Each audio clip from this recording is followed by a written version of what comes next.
Hello po mga kababayan, si Dante Maravillas, Bicolano vlogger, broadcast journalist from Albay. So this time mga kababayan, sinasagawa yung investigasyon sa mga defective flood control projects. Sinasagawa ng Senate Floribund Committee sa pangunguna po ni Senador Marcoleta. Yan ngayon, mga kababayan. So, Chairman notes that all present today agrees to the statement of the President.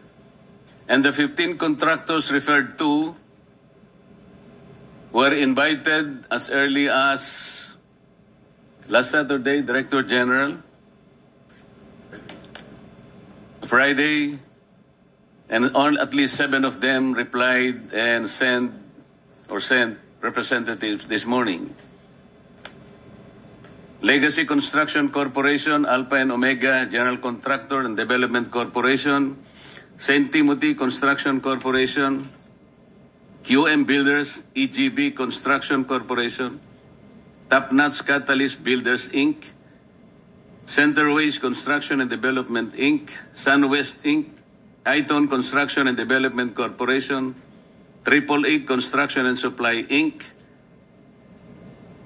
Royal Crown Monarch Construction and Supplies Corporations, Wawo Builders, MG Samidan Construction, LRTK Builders, Inc., and Road Edge Trading and Development Services. These 15 contractors were mentioned by the President.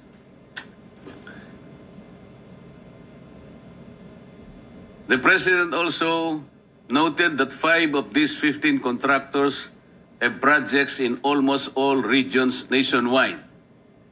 He mentioned Legacy Construction Corporation, Alpha and Omega General Contractors and Development Corporation, St. Timothy Construction Corporation, EGB Construction Corporation, and Road Edge Trading and Development Services. Is the President correct? It's also a coincidence. So the President fairly reported this accurately. Wala pong problema so far. The President also noted that there appears a mismatch between the most flood-prone areas based on National Adaptation Plan of the Philippines 2023-2025. Kasi yung mga flood-prone areas nasa ating National Adaptation Plan of the Philippines. Ito po yung mga probinsya ng Pampanga, Nueva Ecija, Pangasinan, Tarlac, Bulacan, Metro Manila, Maguindanao, North Cotabato, Oriental Mindoro, and Ilocos Norte. These are the flood-prone areas. As opposed to the top 10 provinces with the highest number of flood control projects by the DPWH. Bulacan, 668 flood control projects. Cebu, 414. Isabela, 341. Pangasinan, 313. Pampanga, 292. Albay, 273. Leyte, 262. Tarlac, 258. Camarines Sur, 252. Ilocos Norte, 224 flood control projects. This shows that only 4 among those considered flood-prone areas ang nandito pong nabigyan ng kaukulang mga projects. The rest ay wala po sa flood-prone areas. This is the initial observation of the President. Is his observation fair enough to you? Kung bang gustong kumontra sa observation ng President? Silence is acquiescence.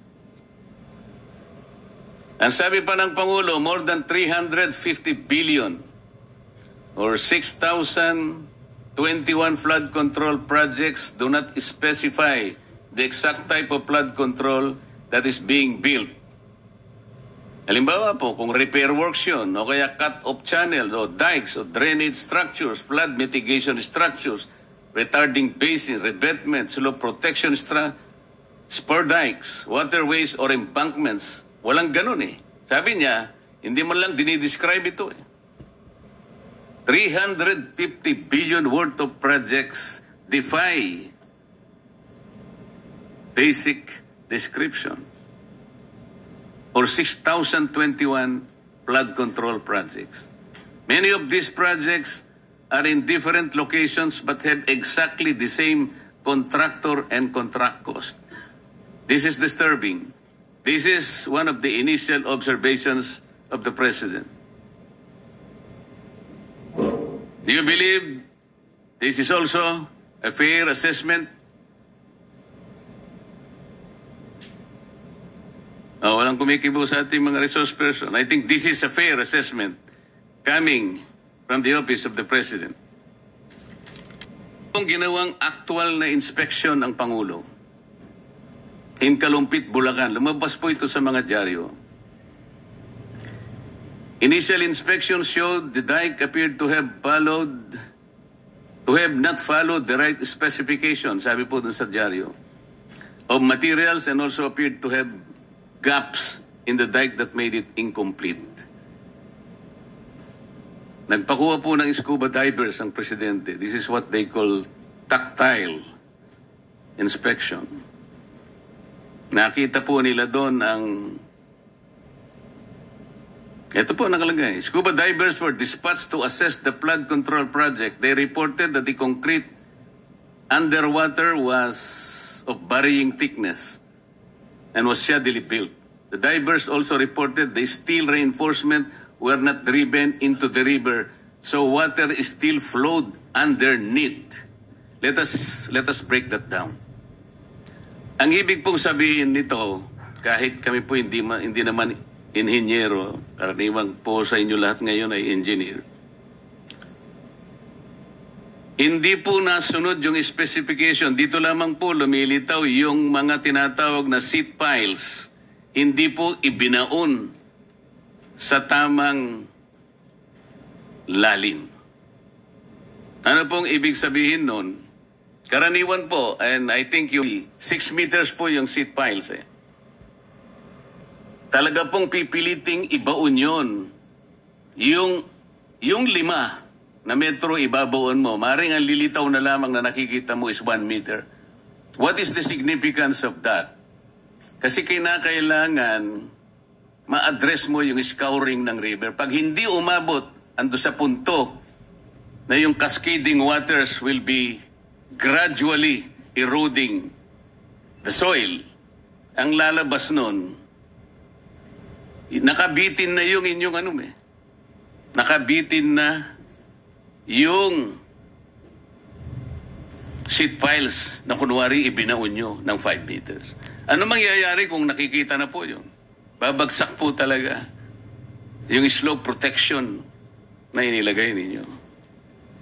Ito yung kaawa-awang kalagayan nito eh. Nakita pa po yung Upon tile inspection, the drivers found that the beam was no longer connected to the seat pile support.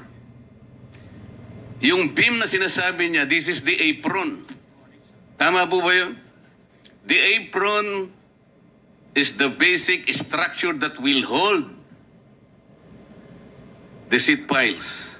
Kung wala po yung apron na yun, na magkukonect dun sa slope, walang integrity yung project na ito. Babagsak at babagsak ito. Mamaya po meron kaming ipakikita sa inyo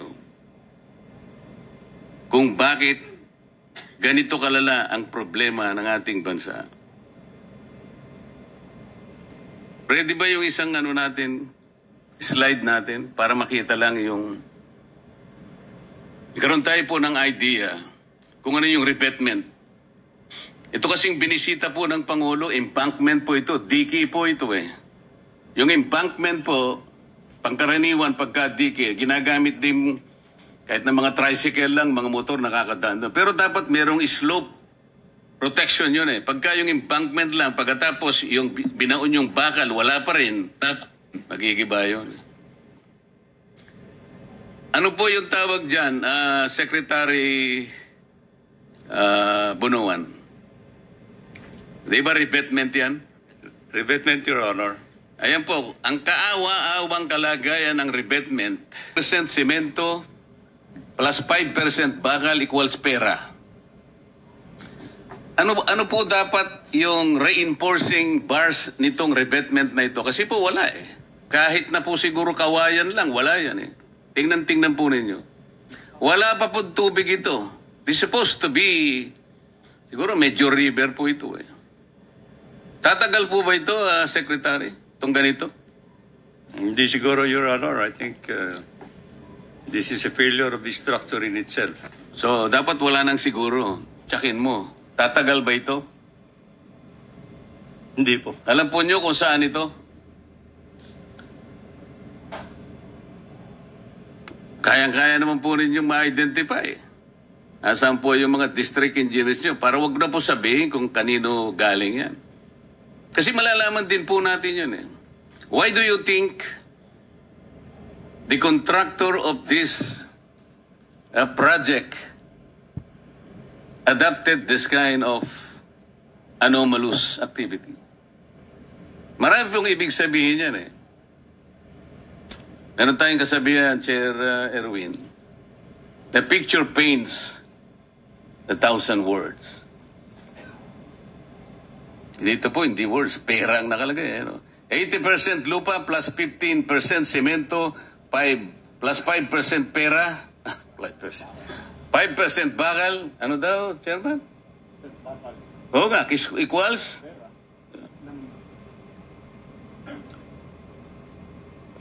This is a microcosm of the projects.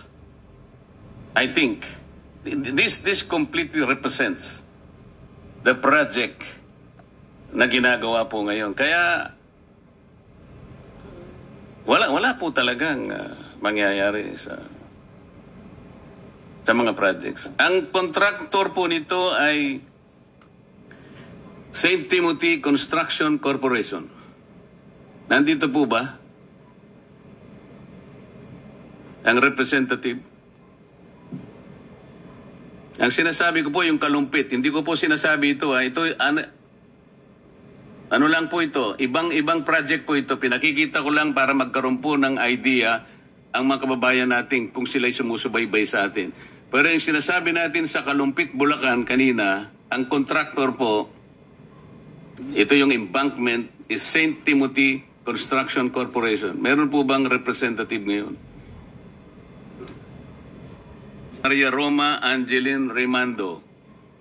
Nandyan po ba kayo, Madam? Po kayo?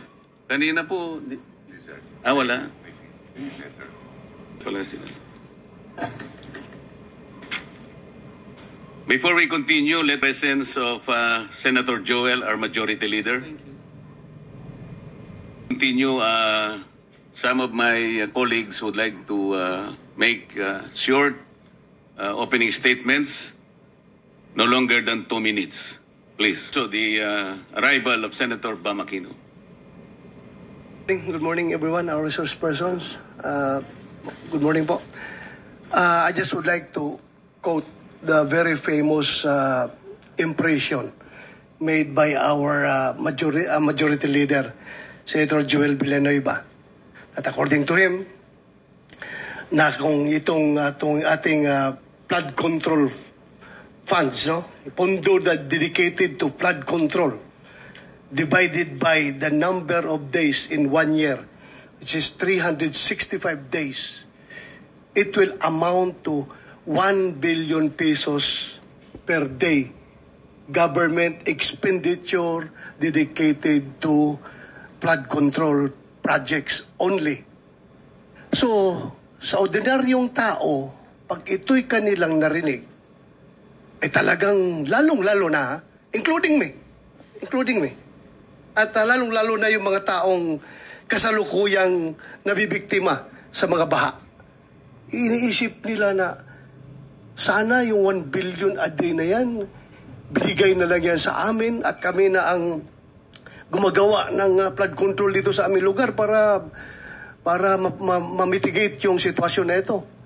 But anyway, we are not entirely blaming everything to the projects.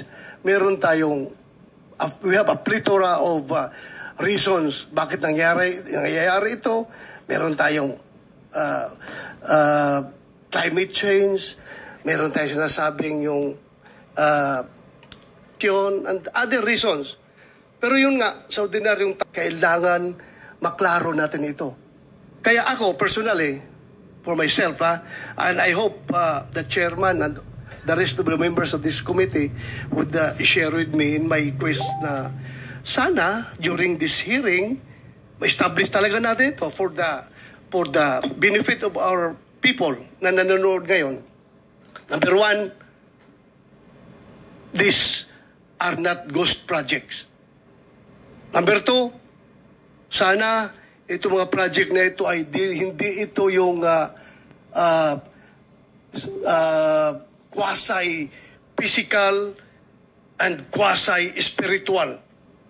Meaning yung project na sinimulan lang pakilang tao, then afterwards, pinabayaan, wala nang nangyari. At kung number three, kung ito ay talagang ang estado nito mga proyekto na ito ay fully implemented, physically implemented, did it serve its purpose? Bakit patuloy pa rin yung baha? So, yun po mga Mr. Chairman, ang gusto nating malaman today, and I hope I hope that all our resource persons would cooperate 100% in this Senate investigation, because itong mga aming committee ng Blue Ribbon Committee, we are not witch hunters here. We are not ghostbusters. We are truth seekers. So in our quest for the truth, sana you play a very vital role para makamit natin ang katotohanan dito para sa ating inang bayan. Maraming salamat, Mr. Chairman. Thank you. Maraming salamat, Mr. Chair. Ako po ay magbibigay ng senaryo kung paano po mahilentulad sa karneng baka sa palengke ang ilang bilyones na napupunta sa flood control. At kung paano po ito kinakatay, china-chop-chop, at niluluto. Nagsisimula po yan sa isang proponent na kung saan ay kakatay po siya ng, say, 20 billion pesos mula sa NEP, BICAM, and ang program appropriation. Now, itong proponent na ito ay dadalhin niya ang 20 billion na nakatay niya doon sa mga nabanggit ko, NEP, BICAM, ang program sa Region 4B. Na kung saan ang regional director doon ay isang nagngalan Mr. Gerald Pakanan, excuse me. Now, yung 10 billion, si proponent na ang gagawa ng project dahil meron naman siyang kumpanya na nagkukontrata. So, ibig sabihin siya po isang contractor. So, hindi na po natin malaman kung magkano eksakto ang kanyang kikitain doon sa 10 billion. Pero, ang estimate po, abot ng 60%, kita niya, 40% na lang mapupunta sa project. Ano mangyayari po doon sa 10 billion na titira? Siyempre, kukunin po yun ni Mr. Pakanan. At yung 5 billion, si Mr. Pakanan na po ang gagawa ng project dahil meron din po siyang sariling kumpanya na nangungontrata. And of course, doon sa 5 billion niya, magbibigay siya ng 28% SOP sa proponent. Now, Engineer Pakanan po, yung anong mangyari Mimaropa, doon sa 5 billion Mimaropa, na natitira? Yun po ay Director, ibibigay ni Mr. Pakanan sa kanyang mga kaibigang kontrata. And of course, again, si proponent kikita po ng 28%. Si Mr. Pakanan kikita ng 18%. Yung mga contractor, of course, kikita din yun 30%. Alisin po natin dyan yung 7% para sa tax sa BIR of VAT. At meron pa pong 3.5% para sa tinatawag na EAO, Engineering and Administrative Overhead. Kasama po dyan bids awards committee at kung ano na pa. So 3.5%. I-add nyo po yan total, 86.5%. Magkano lang po napupunta sa project? 13.5%. Ganun po yung kalokohang nangyayari dyan sa Region 4B. Now, kunti na lang Mr. Chairman. 40% ang ibinabayad agad sa mga contractor at kay proponent, kahit hindi pa po tapos ang project o kahit hindi pa gawa ang project at gagawa po sila ng mga fake accomplishment report, dinodoktor. Yan po yung example lamang kung paano po binabalasubas ang pera para sa flood control na dapat po ay imbestigahan ng committee ito sa susunod po ng mga hearing. By the way, isang Ryan Altea ang nagpakilala dito kay Mr. Gerald Pacanan doon sa isang proponent. So, ibig sabihin, ito si Mr. Altea ay well-connected na ngayon po ay na-promote pa. Ang daming kalokong ginagawa, na-promote at siya po ngayon ay isang direktor sa main office. Maraming salamat, Mr. Chair. Senator Tulfo, for the record, that's 3 minutes. Oh,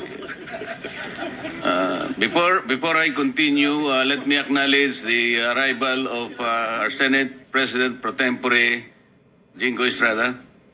So let's continue with Senator Erwin Tulfo. Thank you. Billion pesos of flood control. This is nothing less than a grand robbery of our nation. Sa salitang kalye, pagnanakaw to the max. DPWH officials, contractors, and their cohorts in public office need not explain anymore because we already have an answer why year after year flood waters still drown our communities while their bank accounts are flooded with taxpayers' money.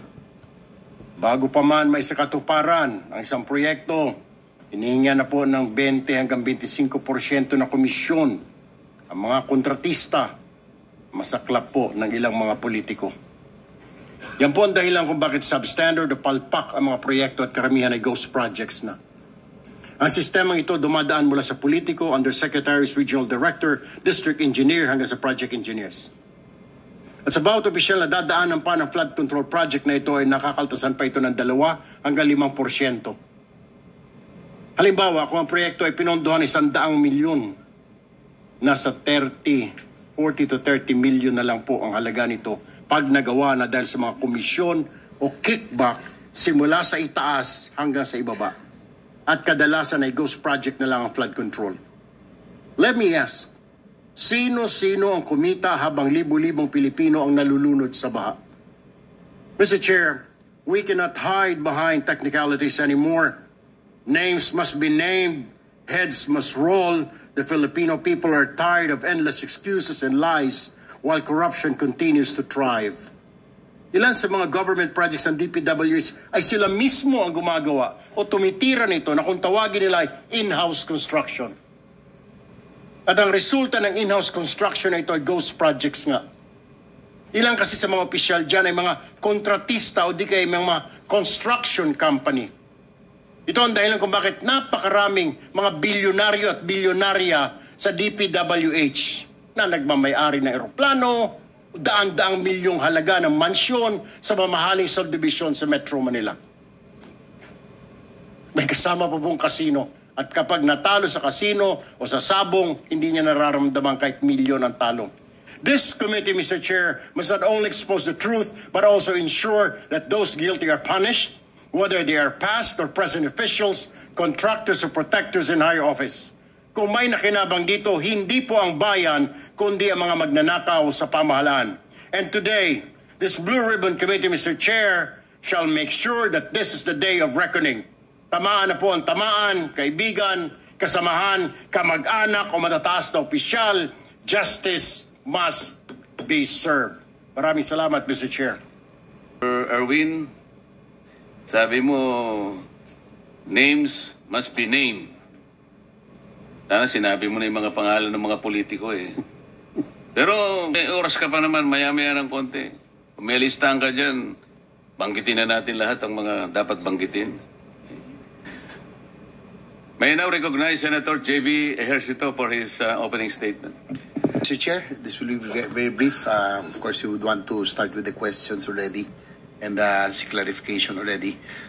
Sa nakikita ko po, Mr. Chair, na pag-usapan na po, nabagit niyo po na 350 billion ang taon-taong budget, pero parang hindi ho natin nakikita. We cannot fight nature, but dun po mga flood control projects, dapat, sa lalong madaling panahon, dapat na ilalabas ka agad ang tubig. Yun po ang importante. Ang katanungan ko lang po, doon sa 350 billion, saan po ba ito napupunta? Yan ang gusto natin malaman. Nasusunod ba yung master plan kung meron nga ba? Pero simple lang po ang aking analysis, Mr. Chair, sa 350 billion, nabanggit ninyo kanina, yung flood-prone provinces, areas, may mismatch po kung saan napupunta yung bulk ng mga proyekto na flood control. Kung hindi nasusunod ng flood, ang ating pong kung pinaghahati-hatian ng bawat distrito ang flood control management, ang mangyayari po niyan ay patsi-patsi po talaga ang ating proyekto. In flood-prone areas like Central Luzon, magmula Tarlac, Pampanga, Bulacan hanggang Metro Manila, ang kailangan po natin dyan ay mga floodways, spillways, water impounding areas, and strategic pumping stations para talagang mailikas o imalabas ang tubig. Pero kung panay slope protection, drainage improvement at iba pang maliliit na program na proyekto lamang ang ating makikita, ay hindi natin talaga mahanapan ng mabibigyan ng solusyon ng pagbabaha. Siguro simple lang, Mr. Chair, tayo po at yung mga opisyal, hindi ho tayo biktima. Ang nakakaawa, yung mga biktima ng pagbabaha na pinaghirapan po nila, sasakyan, motorsiklo, refrigerator at lahat na kanilang pong pinaghirapan ay taon-taon, kung hindi ako nagkakamali, pangatlong taon na tayo nung mula ako nakabalik. 3 taon na itong inaano ng ating majority leader. Siya po yung nagagalit na rito dahil siya po yung taga Bulacan. Pare-pareho ang issue, pare-pareho ang sagot. Yun lang po, Mr. Chair. Pag po pinaghati-hatian, patsi-patsi po talaga. Yung tubig po, hahanap ng lulusutan at lulusutan. Yung hindi po buo ay talagang magbabaha pa rin. My neophyte senator, I am guided by the tradition that the ex-officio officers should first be given priority in their opening statement. So I call on the majority leader, Joel Villanueva. Thank you to our principal, and siguro with that, the majority leader and the SPPT would get additional 30 seconds, Mr. Chairman. But kidding aside, Mr. Chairman, may I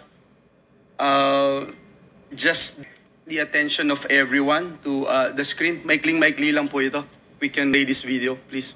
Palpak ang ating flood control program. Meron po tayong 183 billion na budget ang DPWH alone. Hindi kasama ang DENR, hindi kasama ang ilang ahensya ng pamahalaan. And yet, tingnan nyo, dito sa Bulacan, about 1.7 billion.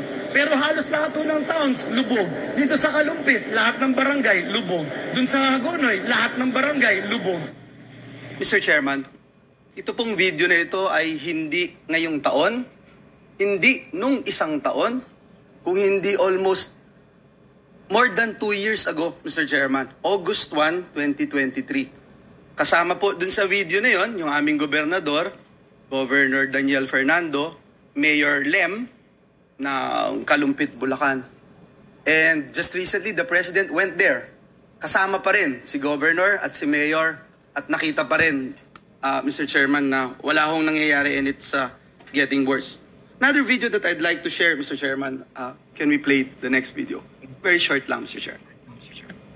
Si Senate Majority Leader Joel Villanueva gigil na gigil dahil drawing lang umano ang napala sa apela nilang proyekto kontra baha.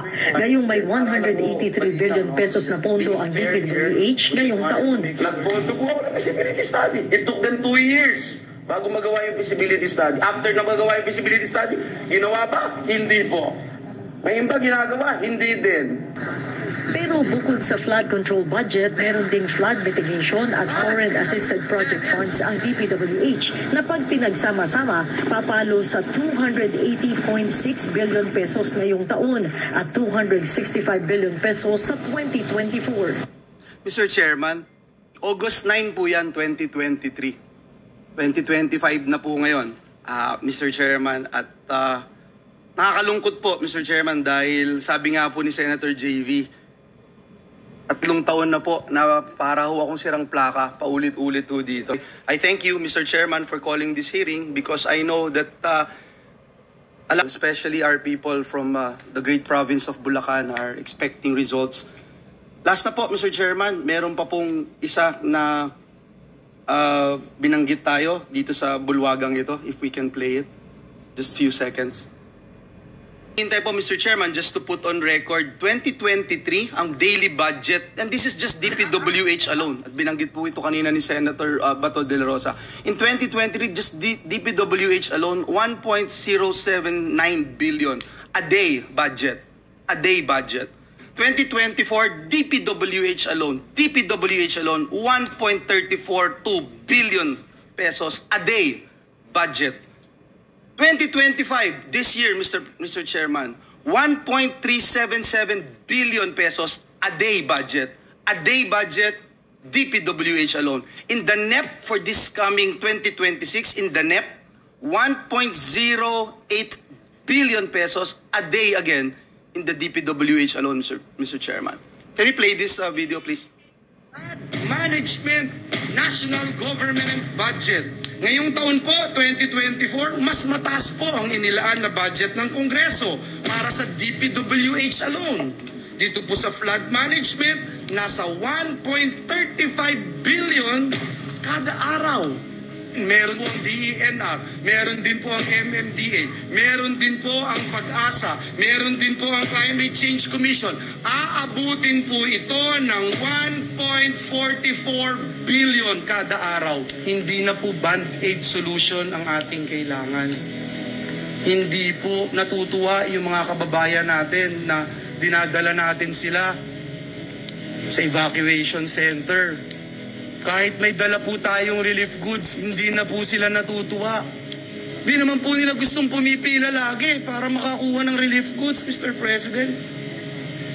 Wala na pong gusto na pumipila para makatanggap ng relief goods. Ang gusto nila, solusyon.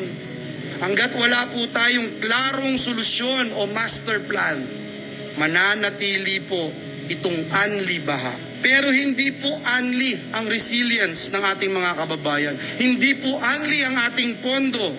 Hindi po only ang buhay ng ating mga kababayan. Mr. Chairman, July 29, 2024, ang privilege speech na yan. Mr. Chairman, I can go on and on. I have few more videos to show pero hindi ko na po i-show lahat, Mr. Chairman. Alam po ni Secretary Bonoan yung 3 beses na mga pagdinig dito. Tinalakay namin yung assessment, tinalakay namin yung paggawa ng feasibility study.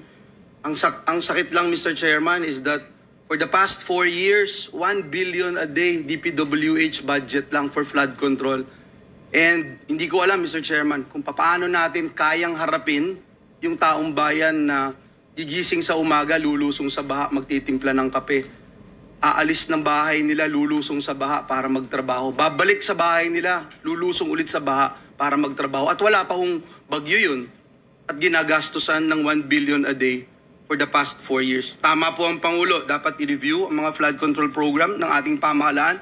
Panagutin ang mga may sala sa baha. Mr. Chairman, dear colleagues, ako na ho yung makikiusap personal muli sa 3 taon na ito na may mangyari na po sa ating mga ginagawa dito dahil uulitin ko, hindi ho anli ang pasensya ng ating mga kababayan. Maraming salamat, Mr. Chair. Is Senator Jingo Estrada, Senate President pro tempore. Thank you, Mr. Chair. I will just waive my opening statement. But I would like just to ask one question. Are the contractors that were invited by this committee present? Are all of them present here? I think 11 responded, but only 7, according to the Director General, managed to send representatives. Why? What happened?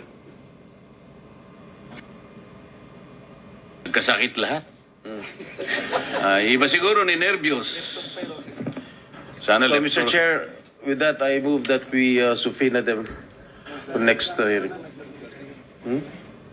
Motion, Senator Bato na... So I will just waive my opening statement so we can proceed with the questioning of these officials concerned. Mr. Chairman, the Senate President Pro Tempore, to subpoena the owners of the corporations, not merely representatives. Kasi na subukan na natin dito yan, pag representatives, wala hong isasagot ho yan. So doon po sa General Information Sheet, the Articles of Incorporation, nakasulat ho doon sino may-ari, papuntahin ho yung may-ari tsaka presidente ng kumpanya. I so move. Yes, I agree with the suggestion of Senator Gatchalian. I second the motion. As practicable, let us invite the owners, the head, the most responsible officer of the corporations involved. Pero kung halimbawa talaga namang may legal excuses, ang ipadadala nila somebody who can bind the corporation, yung makakasagot din sa atin. Thank you, Mr. Chairman. Very short lang, I just like to express my support to the committee dahil napaka-importante po ang layunin ng ating hearing ngayon dahil kailangan natin malaman kung ano nangyari, kung anong dapat gawin para ma-maximize yung budget sa flood control. Ang Pilipinas po ay napaka-prone sa baha. In fact, just this month, nung nakaraang buwan, nagkaroon tayo ng bagyo at halos 3 milyong pamilya ang apektado.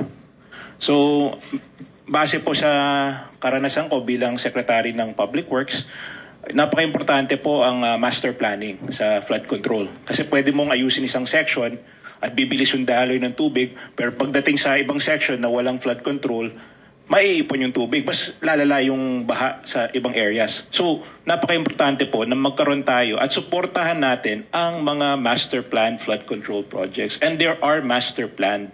I am aware, may mga master plan talaga sa DPWH. So yan mga kababayan, ang simula ng investigation ng Senate Blue Ribbon Committee headed by Marcoleta na nagbanta siya, puhubaran niya lahat daw yung mga sangkot dito sa in-expose ng ating Pangulong Bongbong Marcos na mga anomalya, palpak na flood control projects. Di ano niya, Mr. Maravillas, masasabi mo dyan, naniniwala ka sa Senate investigation? Pagmasdan muna po natin ng mabuti kasi baka kung alam na ninyo, maraming mga senador po ang may bahi din. Tulad ng mga na-mention natin noong mga nakaraang discussions dito sa ating podcast. Tingnan natin kung this is actually an honest to goodness investigation o whitewashing. Di ba? Kasi may mga contractors na nasa lista ng ating Pangulo na nagbigay ng campaign donations noong mga nakarang eleksyon sa ilang mga senador. May mga senador na may mga kamag-anak na kontraktor. Yan na. Rappler.com, lawmakers in construction firm, contractors, the ties that bind. Yan na. Sabi ni Attorney Palsis noong August 12, kung kontraktor ka, bawal ka mag-donate sa politiko. Kung politiko ka, bawal ka tumanggap sa kontraktor. O siya, BBM, kasuhan mo na si Cheese for tweet. Yung salita pa lang kanina, si Joel Villanueva, nakatanggap ng 20 million campaign donation mula sa New San Jose Builders Incorporated. Si Cheese Escudero, 30 million campaign mula sa Centerwest Construction. Na isa sa mga naimbita, ito, Mr. Lawrence Lubiano, President, Centerwest Construction and Development Incorporated. So yan po, mga kababayan. Ito si Bongo, isa rin po ito. Proteksyonan na tao. Ang tanong natin, bakit doon nilagay walang tao, may flood control pero walang pinoproteksyon ng tao, walang kinokontrol na baha. Napapansin ko po sa taas na nilalagay po itong mga flood control sa walang at walang pinipigil na baha. Sana po inilaan na ng batas na ito ay ipagbawal na pumasok sa anumang kontrata ng gobyerno mula sa national level hanggang sa LGU level ang mga kamag-anak ng government officials hanggang sa 4th civil degree of consanguinity and affinity. To the DPWH ay dapat po ayusin niyo po ang inyong master plan. Matagal na po yan na hinihingi natin, pero after ilang taon, nandiyan pa rin po itong mga flood control. Ayan report mga kababayan ng Billionaire News Si Bongo mismo, 326 million halaga ng proyekto, hinawakan ng half-brother nito. Yan Alfrego Builders in Supply. Sa Davao, yung implementation, Davao City, na sige pa rin yung baha. So we just hope na ito mga kababayan na investigasyon ay truthful tulad ng sinasabi nila. Hindi po design para i-cover up, i-whitewash yung mga kinasasangkutan ng kanilang mga kaibigan, kakilala, kamag-anak at kasitmate. Di ba po? Kasitmate mismo sa Senado. At yung mga masyadong matabil ay napapangalanan na tumanggap ng campaign donation. Tulad ni Chis Escudero at ni Joel Villanueva mismo at si Senator Bongo mismong half-brother ang kontraktor. Pagkatapos mayroon siyang proposed bill. Yan ang pinapaliwanag niya ngayon, na ipagbabawal ang pumasok sa kontrata ang mga kamag-anak. O diba? Lahat po ay irony ang nakikita natin. Pero let's give them the benefit of the doubt. Sabi nga, okay pa, tubaybayan natin.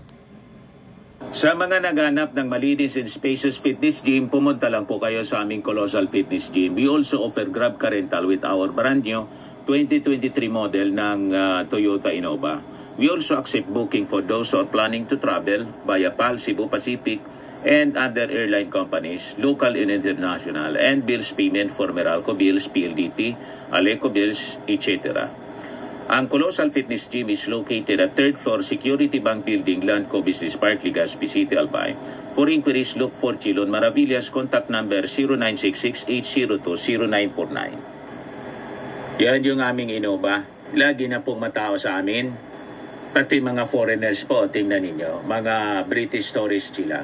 Ang lalaki ng katawan na, mga kababayan, nag-gym sa amin. Ito naman po, Indian National. Ito mga mga European sila. Ito naman yung bago naming product na binibenta online, Eye Glow Serum. Whitening po siya galing sa South Korea. Tingnan ninyo yung epekto sa aking anak na architect entrepreneur, Riz Maravillas. For inquiries, look for Riz Maravillas on FB. Ito naman po, Firmax Firming and Lifting Cream. Pinapahid po sa mga pulses and affected area. Mayanam po ito sa mga pains at paninigas ng mga kasukasuan. Ito po, Automax Radiant Serum. Sa mukha naman yung application. Anti-aging po siya. You will look 10 years younger than your age. Ito naman po yung bago naming product na binibenta online. I am Worldwide Amazing Pure Organic Barley Powder Drink Mix from Australia. Endorsed by cancer survivor Maritoni Fernandez. Pwede kayo mag-negosyo po nito. Pati coffee po. Masarap na coffee mix. Yan yung distributor namin sa Australia. Yan yung mga celebrity endorsers po. For inquiries, dumiretso na lang po kayo sa messenger ng aking anak, Riz Maravillas. Sa mga mahilig po sa mga imported bags and wallets, dumiretso na lang po kayo sa page ni Ma'am Eileen Rosales, Eileen Closet. Nakabase siya sa Amerika.